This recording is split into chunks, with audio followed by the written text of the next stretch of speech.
Si vous l'avez, vous le mettrez où votre César? Là où ça se voit. Franchement, que tout le monde le voit, que tout le monde sache. Tu rentres, oh, César. Tiens donc. Tiens. Aouh. Aouh. Aouh. Aouh. Parlez-nous de votre rencontre. On s'est rencontrés autour d'un café juste avant le casting. Moi, j'ai cru que je tombais sur une junkie parce que elle a pris un calmant. Elle me regarde, elle me dit t'inquiète pas, je fais pas ça d'habitude, mais là je suis trop stressé, je prends un calmant. Casting ou le premier jour aussi. Je vais me justifier parce que c'était pas un calmant, c'était un bêta-bloquant et c'est mon père qui m'a conseillé ça. Le jour du permis que je n'ai pas pris et que j'ai loupé, donc je me suis dit j'ai loupé le permis, je vais pas louper l'épreuve du feu. Ça se passe comment avec elle? Bah, ça se passe bien, elle est marrante. C'est nature aventure. Queen, enchantée. Chanter. Queen. Ouais, Queen. Tu fais comment pour vivre avec tes ongles? Ça ressemble un peu à des râteaux. J'aurais jamais imaginé plaire à une fille aussi ouf de toute ma vie. Tu peux serrer n'importe quelle meuf. Je vois même pas comment je pourrais faire de toute façon. Moi j'ai une idée.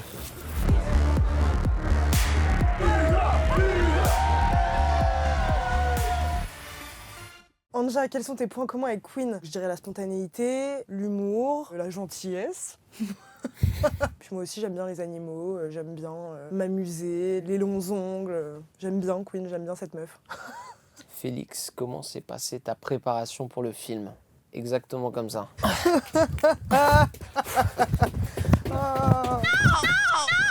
Comme ça.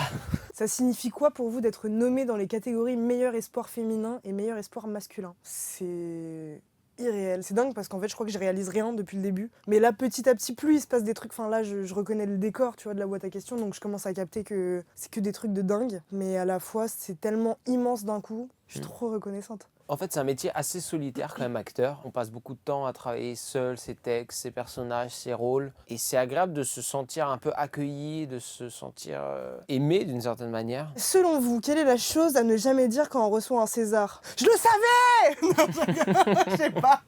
La chose à pas faire, c'est commencer à dire tous les noms aussi, parce que si tu commences à remercier, genre Oui, mais c'est nom tellement par nom. important de remercier. Ouais, mais attends, ma théorie, c'est que si tu remercies nom par nom, tu vas forcément oublier quelqu'un et tu vas forcément vexer quelqu'un. Est-ce qu'on dit une voiture ou une voiture?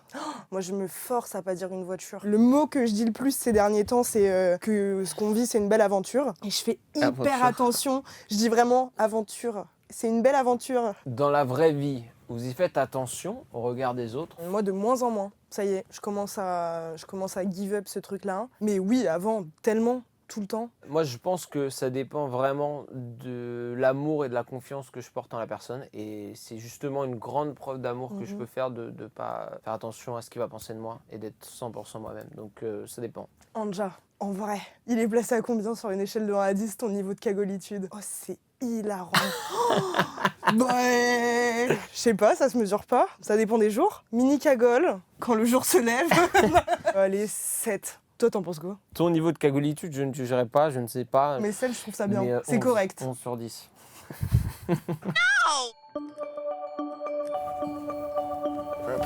Félix, pour les intimes. Hilarant. Mouah.